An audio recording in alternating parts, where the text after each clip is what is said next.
I chain smoke and I say fuck a lot. But I accept myself for the way I am. I accept you too. Viewer discretion advised. Guess who's back?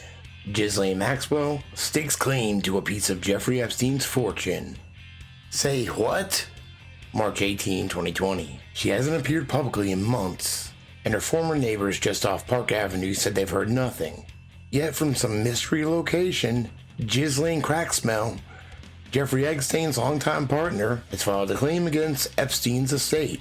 The filing occurred in the U.S. Virgin Islands, where the estate of Epstein is being settled. It was filed on Friday, but it appeared on the docket late Tuesday, just hours before the March 18 deadline, that effectively closes the window for asking the court for a piece of the egg.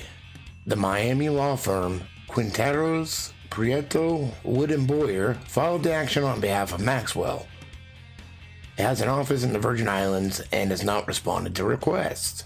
The most recent court-ordered valuation of Epstein's estate in February estimated its worth at $636 million. Maxwell's filing before the Superior Court of the Virgin Islands, settling his estate, denies knowledge of Epstein's misconduct. Yeah, fucking right. Nobody believes that shit, there's too much evidence. But seeks compensation for legal fees incurred from defending herself against lawsuits brought by his victims. Maxwell's been missing since Epstein's murder or escape, we don't know, one of the two, at the Metropolitan Correctional Center in Manhattan. So it was surprising when rumors surfaced in the Virgin Islands that Maxwell might file a claim against the tangled Epstein estate to recover money. She was not named when Virgin Islands Attorney General Denise George in January labeled Epstein's business a criminal enterprise. Of course not, because they're all probably fucking in on it. Just like the ex-governor's wife worked for Epstein. Maxwell was spared the co-conspirator label George weeks later applied to Epstein's personal U.S. lawyers, Darren Indike and Richard Kahn, whom she was trying to keep from involvement in a victim compensation fund. Maxwell's New York property highlights how her finances appeared to be intertwined with those of Epstein, who by then was managing the investments of Leslie Wexner, who founded The Limited and later owner of Victoria's Secret, and he just stepped down as CEO of L Brands.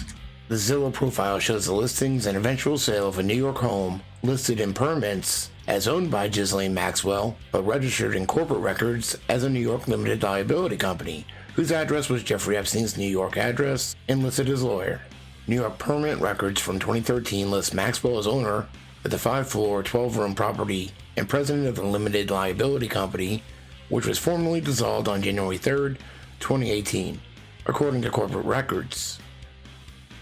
Sales records for the Maxwell occupied home show it sold for about $15 million in April of 2016. So that's pretty much that. What the fuck, man? I've been listening to The Jeffrey Epstein Case, Traffic King by Conchita Sarnoff. And according to her, Alan Dershowitz mentioned Bill Clinton on the island. 2015, October 15th to 16th.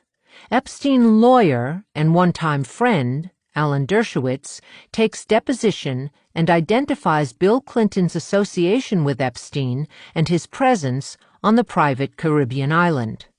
Listen to what she says Alfredo Rodriguez, Epstein's old houseman, had to say. At some point, the attorneys read him a portion of the police report filed November 28, 2005. Suddenly, Rodriguez had an aha moment. He finally understood the reason he was fired and the gravity of his situation. The police report revealed that Rodriguez had overheard a conversation between the victim, A.H., and Officer Munyon of the Palm Beach Police Department, PBPD. Rodriguez: Mr. Epstein used to give lots of gifts to the police department, so we had certain latitude when it came to speeding and other things. We were asked to place a PBPD baseball cap on the dashboard of our car to help police identify the Epstein household. The PBPD cap was evidently some kind of password that offered generous Palm Beach residents certain perks. And I just wanted to say, stay safe out there. We're all in it together. Look at my tiny microphone. Fucking stoned. I got motherfucking spaceship. Oh, fuck. Oh,